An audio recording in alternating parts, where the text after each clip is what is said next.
support this podcast at patreon.com/Kris Karl Photography Podcast.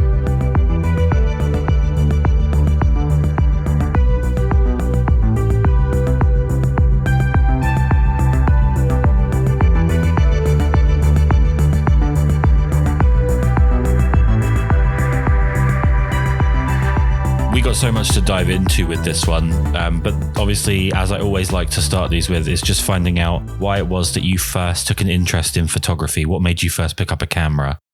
Okay, so I'm going to also go back and give you a little bit of a backstory. Perfect. So this is probably 10 years ago or something like that. When I was living in Ghana, I had a friend who was working in the Ghanaian local movie industry. And he kind of introduced me into it. I would follow him on set and stuff like that. And then when I completed high school, I decided to go in and work with him whenever he would go on set. So just help him with whatever he needs and stuff like that, kind of a PA on set. And through that, I met my boss that I happened to ended up working with for a couple of years. So he was doing makeup and set design. And so at that point, I didn't know how to do any makeup or set design. So what I would do is just hold stuff for him, just bring stuff to him and stuff like that. And then as time goes on, I became a boom guy, just because of my height, I would go on set and then I would be the guy that holds the boom and stuff like that. And then from there, I started learning how to write my own script because I found that I had so much interest in just being around movie stars and film and stuff like that. I learned a little bit about sound recording. I learned a little bit about, not that good at it, but I learned a little bit about that. And then I got my first opportunity to kind of mess around the camera a little bit. So I was more into video, to cut the story short. I was more into video than photography. I had never done any photography. I mean, on set, maybe you take one or two still photos, but I was never into photography or anything until I moved here to the United States, which is 2017. I'm also a pencil artist. So that is what I do right from childhood. That is something that I've always wanted to do and something that I've always do. So when I moved here in 2017, I had no friends. I knew nobody. I didn't have my family. The family that I have wasn't living here in Columbus. They lived in New York. So the pencil drawing was the only thing that I had when I'm in the house just drawing. And at some point, it got a little bit boring. So I just said, what if I buy myself a camera so I can record myself whilst I draw and then just post that on kind of like a time lapse and then post that on YouTube. And that is when I decided to buy my first personal camera, which was a Canon T3i. And when I bought it, I was doing the video that I wanted to do with it. And then at some point that was also getting a little bit boring as well. So I decided I'm going to just go out and walk around and take some photos.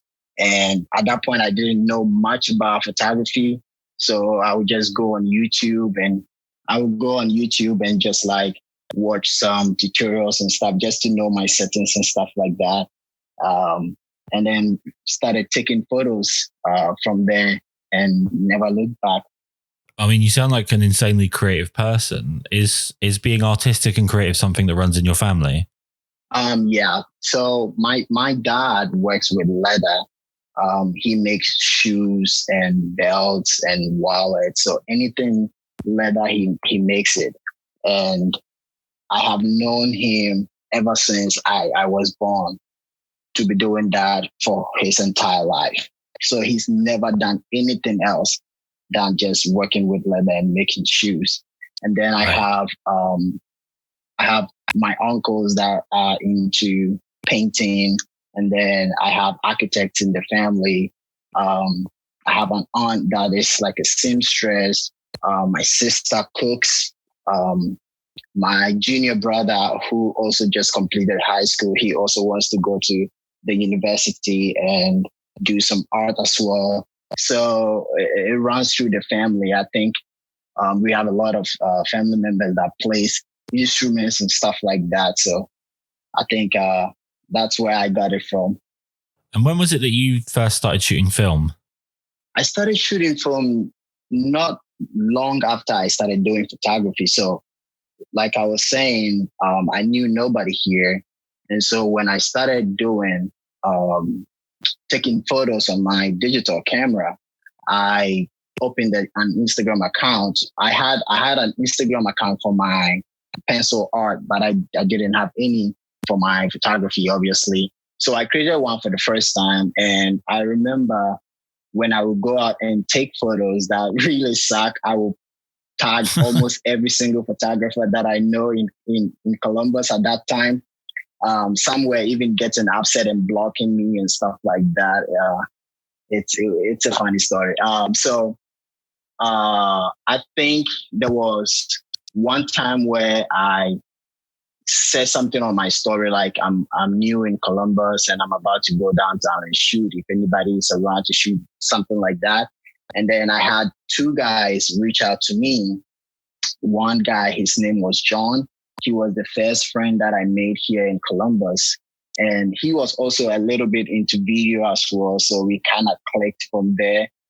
And then as time goes on, I met Sean. And Sean was the one that when I met him, he was shooting film. So when I saw that he was shooting film, I was like, do people still do stuff like this? Like I remember when I was like in primary school, I bought a film point and shoot camera that I shot that I never developed. Like I didn't even know where you would take it to develop, and that was my only experience with film. So seeing him shooting film, it was just something incredible to me. Even though I didn't want to get into it because I thought it was just too much to deal with, or it's like it's a lot of work and stuff like that. So I worked with Sean. We became good friends, and he tried to convince me to shoot film for like, I can't even tell, so long. And then one day, finally, I gave in. I'm like, you know what? I'm going to try to shoot film. So he had a Canon, I think Canon Rebel G, and he sold it to me and gave me a roll of film to try it out. And I was hooked. Like just shooting the film, which I was like, I don't know if I'm going to have anything on this film or not. And then go get the film developed and you actually see that there is photos on it. It was just amazing. So Sean was the one that introduced me to film. And then since then, I just have just been hooked to it. And the reason why I got so hooked to film is because of my pencil drawings. I just came to realize that from shooting digital to film, I came to realize that film was giving me that aesthetic and feel and like artistic mindset that I get when I do pencil drawing. Because with pencil drawing, it's more chilled. It's just you sitting down for hours, having your pencil or either charcoal or graphite in your hand, drawing and doing something. Because I do like hyperrealism kind of pencil drawing. So like it takes so much time to do it and a lot of details. So when I got into film, I was just getting that satisfaction and experience the same as I get with my pencil drawing. That's amazing. Let's talk about your photographic style and the way that you shoot. So when you go out to take pictures, do you actively move around and search for something really specific? Do you start out with a plan, or do you sort of turn up at a scene and just go with whatever it gives you? I am somebody who don't really plan at all. Like sometimes I feel like I have something planned, but when I really start doing it, then I realize like I didn't really plan it at all. So most of the time when I'm going out to shoot, it's just like I'm going out to shoot. I just pick up my camera and sometimes I'll pick a location. Most times I don't have a location. I would just drive and start taking photos. I don't have in mind what kind of photos that I want that particular day. If I get on the street and I start taking photos of people, then the rest of the day is just gonna be like that. If I get on the street and I start taking photos of abstract stuff, then it's gonna be like that. So that is like mostly how my day or my drive is when it comes to going out and photographing. And are you someone that shoots a lot? Do you take a lot of frames when you head out? Because obviously with film, there's the cost per shot really that's an issue. Are you someone that shoots a lot of frames when you go out, or are you very, very selective with when you press the shutter button? I would say when I shot digital, even when I shot digital, I was still that guy that never turned on that burst mode. Right. Because I think I keep going back to my pencil drawing because it's like what really opened the door for me artistically with photography. So when I go out to shoot, I want to make sure that whatever I'm shooting is not just because I have a camera in hand. I treat it as an art form. You know what I mean? So, answering your question, I don't burst shoot, but then also sometimes there is certain situations or scenarios where you have to act quickly, where maybe you would take like 2 or 3 or even 4 frames. But I'm very slow pace kind of person when I'm shooting. And your actual images have a tremendous amount of vibrancy. You have a wonderfully colorful set of images to my eye. Is that how you want to see the world? Is that how you see the world, as being incredibly colorful and vibrant? Or is that you kind of putting your artistic stamp on it? It's funny you're saying this because I always say I really, really suck at color photos. The account that you follow, I actually started that account to help push myself to shoot more color because I work a lot in black and white. I see in black and white. I always say artistically, I am colorblind. So like with my drawings, it's always and has always been black and white. I had never worked in color. So when I went into photography, even though you were shooting color, but I was mostly drawn by black and white photos.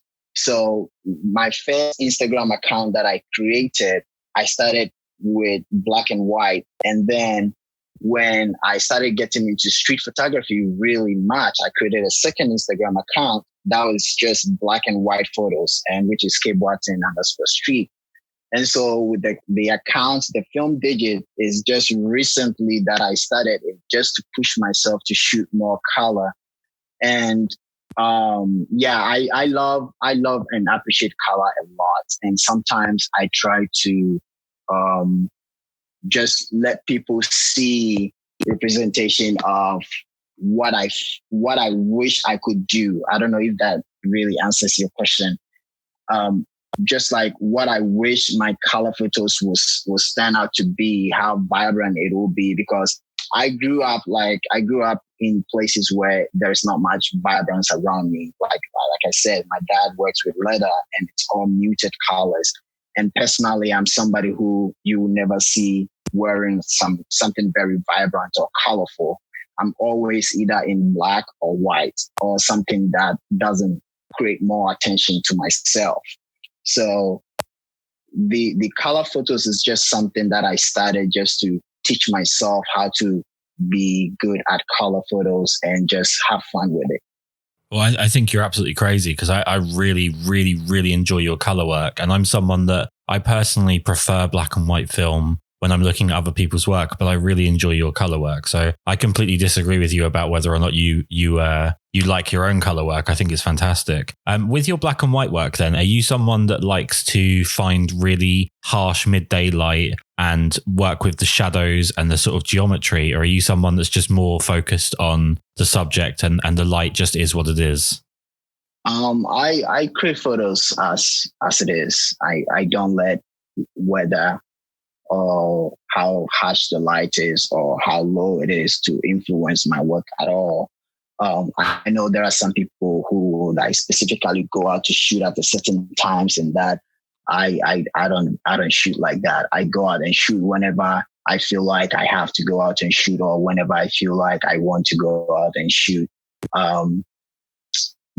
That's just how it is. And I enjoy shooting portrait a lot too. So like if I want to go shoot any portrait and it's even in the midday, I will work my way around it just to be able to make some photos. I mean, it's interesting you bring up portraits because quite often what I see with photography, I think this is definitely, I'm learning this is more of a British trait, but people quite often in England tend to stick to one or two genres, and those two genres are usually quite closely related. So there'll be like a portrait and fashion photographer, or there'll be a street and wedding photographer. There's sort of a pretty common link between the two. You shoot some wonderful portraits, you shoot some street photography. What's the subject that you're most excited to photograph? People. I love people. I think anytime I say this, sometimes I also tell myself, maybe people think I'm crazy when I say it, but I think the human body, human form is one of the most beautiful arts ever created. We look at people and we just look at them like it's somebody I know. But anytime I look at somebody, it goes beyond just looking at a person. I look at people. It sounds crazy when I say it that way, but yeah, I look at people's hair. I look at their nose. I look at their ears. I just look at, even me, sometimes I will be staring at my hand and I'll be staring at the hairs on my hand and just trying to figure out how come, like, why is there hair at a certain part of my body and there is no hair at a certain part? Why is my palm more pale than the back of my hand? It's just the human body is just crazy beautiful. And so I just enjoy taking photos of people, portraits, even on the street. It's funny we're talking about it because yesterday I'm somebody that normally don't go live on my Instagram because I feel like I don't have anything interesting to talk about or to show. So yesterday I was watching somebody else's live, and when the live ended, it shows up, do you also want to go live? I'm like, oh, maybe let me go live, because I was also editing some photos. And I went live, and luckily for me, there were some people still up and watching. And we were having a conversation about portraits and stuff like that. And I was literally just saying that I enjoy taking photos of people, and that I was looking through my own work and I came to realize how much street portrait I have taken. And that moment, I felt so inspired to want to go out and shoot more portrait, because I feel like I haven't done it in a while, due to what has been going on in the world right now. So I enjoy taking portraits of people. I just love that. And the interaction, I'm more of an introvert. So like the camera and taking photos of people gives me the chance to be able to like open up to people and to also hear people open up to me. I mean, you sound like an infinitely positive person. And although you might be introverted, you sound like someone that's a very happy, positive person to be around. What do you do when you hit like a creative block or you're not feeling so inspired? Oh, creative block, talking about that. So I keep talking about my art and pencil work and then going into photography. I was doing like a lot of drawings until 2018 when my daughter was born. And since then, I have never picked up the pencil again since then. And oh, wow. before it got to the point where I never picked up the pencil again, I remember I had a commission work, and it was somebody very famous that um, even if I mention his name to you, if you are into football, you might know who it is. It's somebody very famous. He commissioned me for pencil work, and when I was doing the work, I it felt weird. It felt weird because I felt like I wasn't doing the right thing. I felt like this is my first time ever trying to draw. It was a really, really weird feeling. So I was almost done with the portrait, and I just ripped it off and started over again. And when I started over again, that even was the worst. And I wish I'd never destroyed the first one, because the second one was terrible. But I told myself, this is a commission work. This is somebody I respect so much. This is somebody who also respect me with my work. I have to finish this work. And that time was when my daughter was like, I think she was just a few weeks old or something like that. And I pushed myself through it. I did the pencil work. After that commission work, I tried to do some personal work, and I never was able to do it. I still have that last piece that I was working on that I stopped unfinished, still in my closet. And so I think my escape was studying photography. But answering your question, I think I had never hit in any form of creative block before until then. But I was quite fortunate and lucky that at that very moment was when I found photography. So for now with photography, what happens is when I feel uninspired to do anything, I go back and look at my work. I remember I was in an interview, an Instagram community page interviewed me, and they asked me, what are some of the photographers that influence me, or like I look up to, or something like influence me, something like that, to get me to go and shoot and stuff like that. And I was saying, I have a lot of people that inspires me that I look up to. But when it comes to motivating myself to go out and shoot, I use my own work to motivate myself. So like I'll just like go all the way down, either on my Instagram feed, or I would just go on my website or my archives and just look at old photos and some photos that I did when I was just starting out.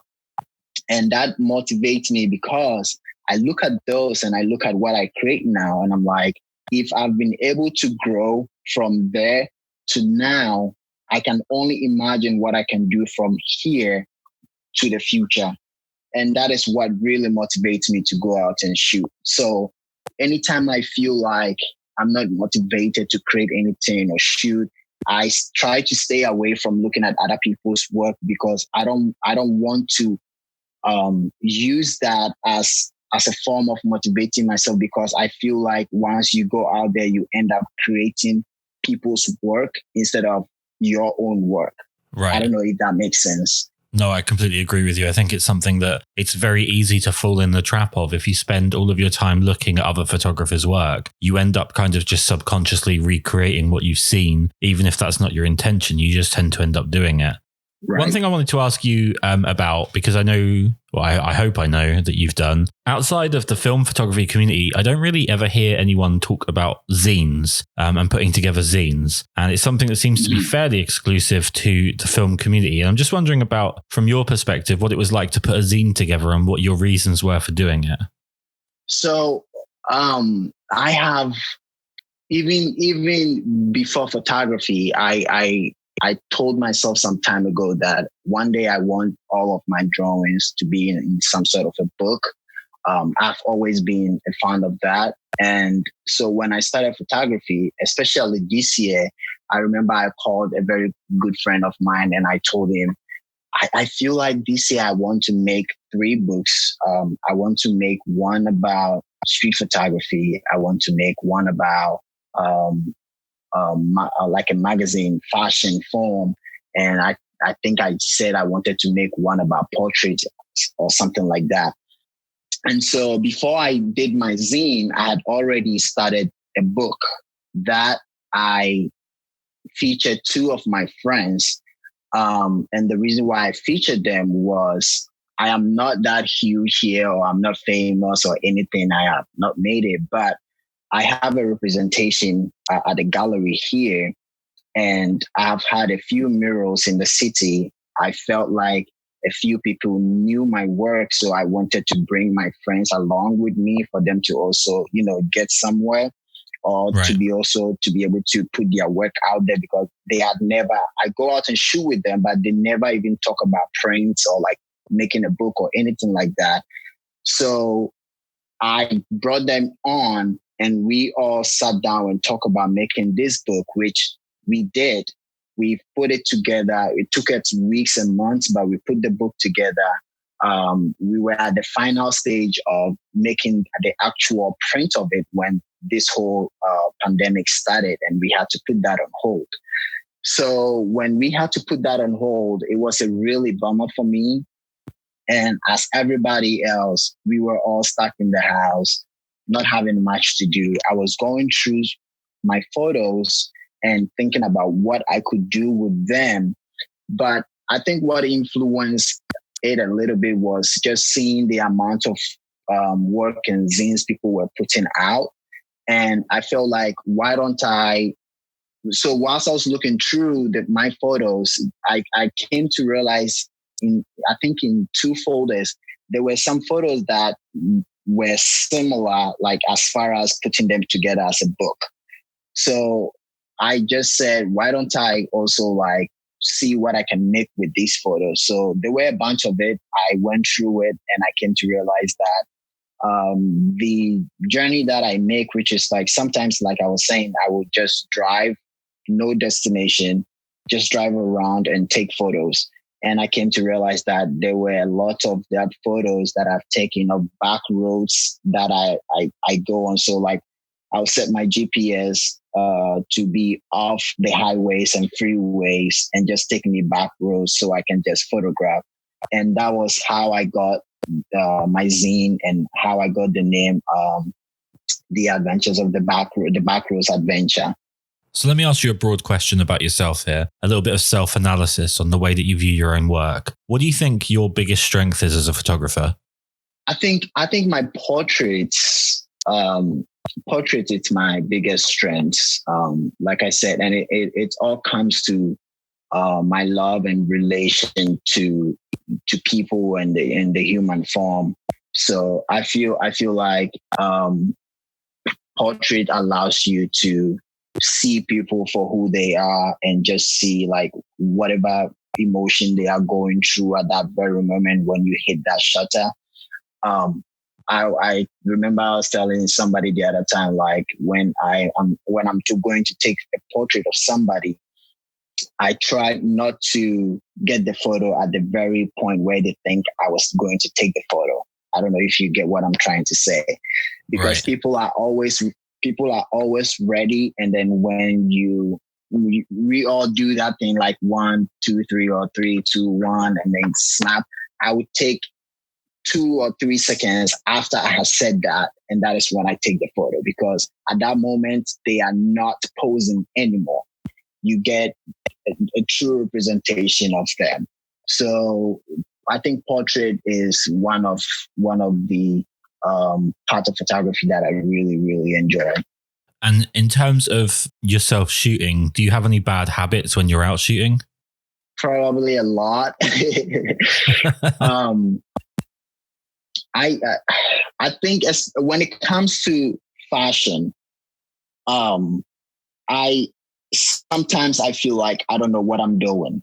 Like I see a lot of photographers or people that I know that are really good at it. And when I'm on the field taking the photos, I feel like I don't direct very well. I feel like sometimes communication is a problem for me, because sometimes, even though I speak English, sometimes it's very hard for me to just get the word that I want to use. So I mostly, when I'm on field, I use more action than talking.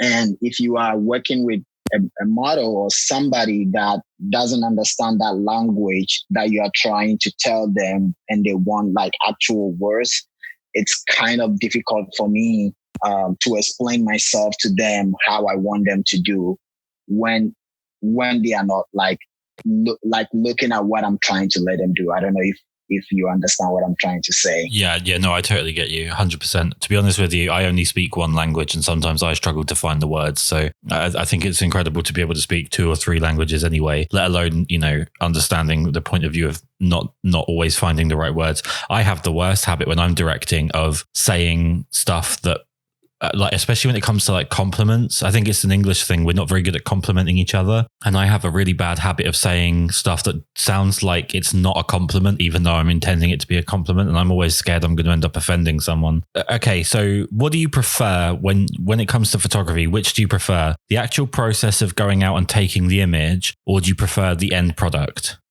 I never like end product. I enjoy the process. I feel like the end product is just like, okay, I'm done. What's next? So, right. So like, I enjoy process, and that is also another reason why I love shooting film. And that is why I went into just shooting film and no more digital.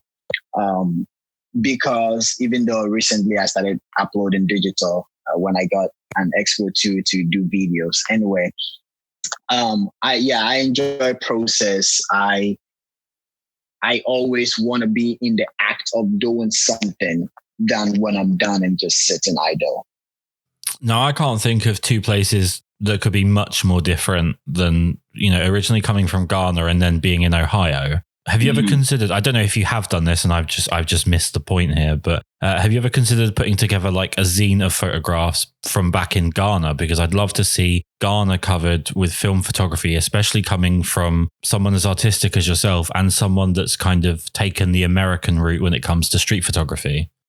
Yeah, definitely. So my wife and I, we've been, well, she's from here, but she's been like wanting us to go back. And I've always said to give me some time. But we made the decision to go back next year. Hopefully everything is back to normal, and we will be able to travel and we will have all the finances that we need.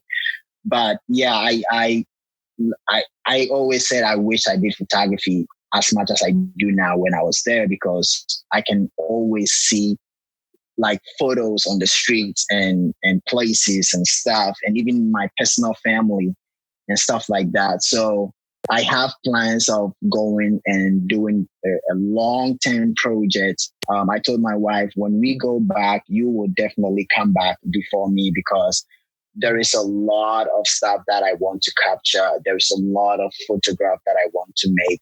I want to come back with a whole set of photos that will let people know me personally, because I want to do some really intimate, personal, family stuff.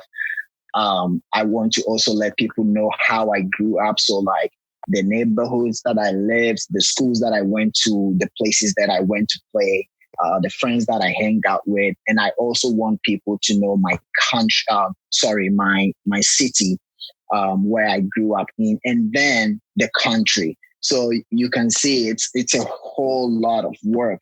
And I feel like maybe even the 3 months or 2 months that I am intending of staying might not be enough for me to do all of this. And I will have to keep going back to do this, because this is a long-term project that I want to have for myself.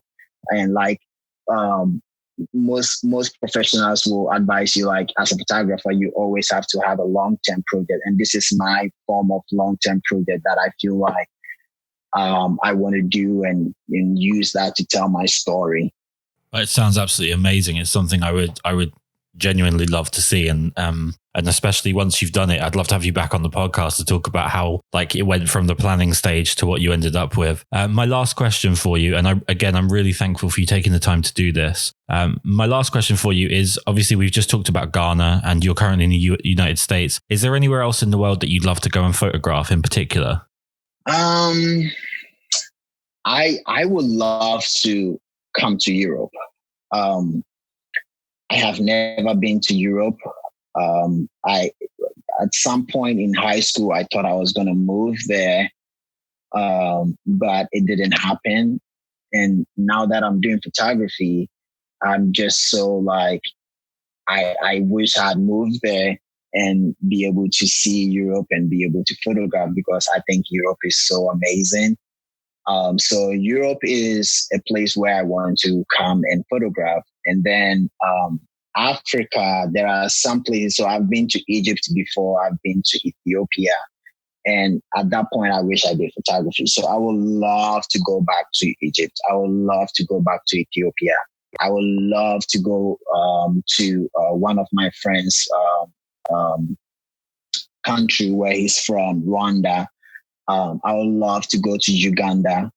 And so like, these are places that I either know people that are from there, or just like growing up, I've always just loved the country.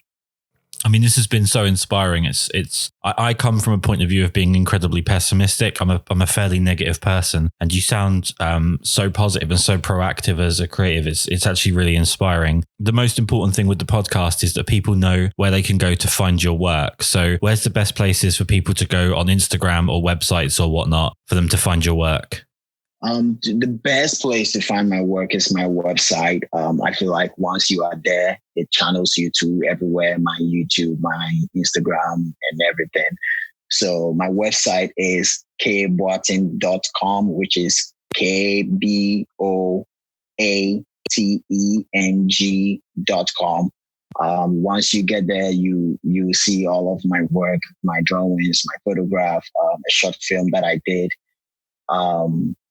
But if the people that love Instagram and stuff and not want to sit by the computer, you can find me at kboateng_street. Kboateng, my middle and last name together, KBOATENG_street.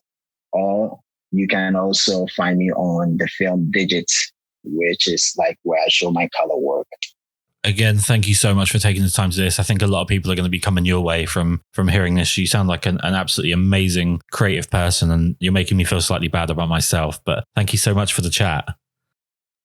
Don't feel bad about yourself. I really, really do appreciate you reaching out to me. Like I said, when you reach out, I'm like, oh, is this real? Because I've never been on any podcast before. And like when you reach out, I went on your podcast and I started listening to some of the interviews that you've had, and you've had like most of the people that I love their work.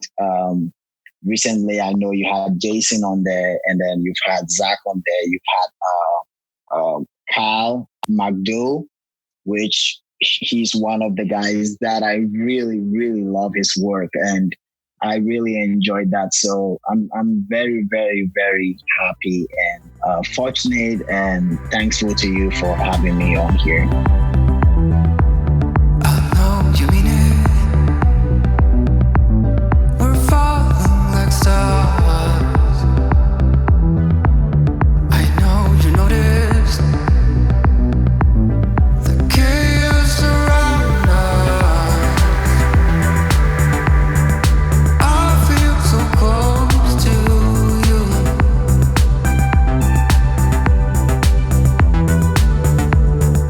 But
We're falling like stars.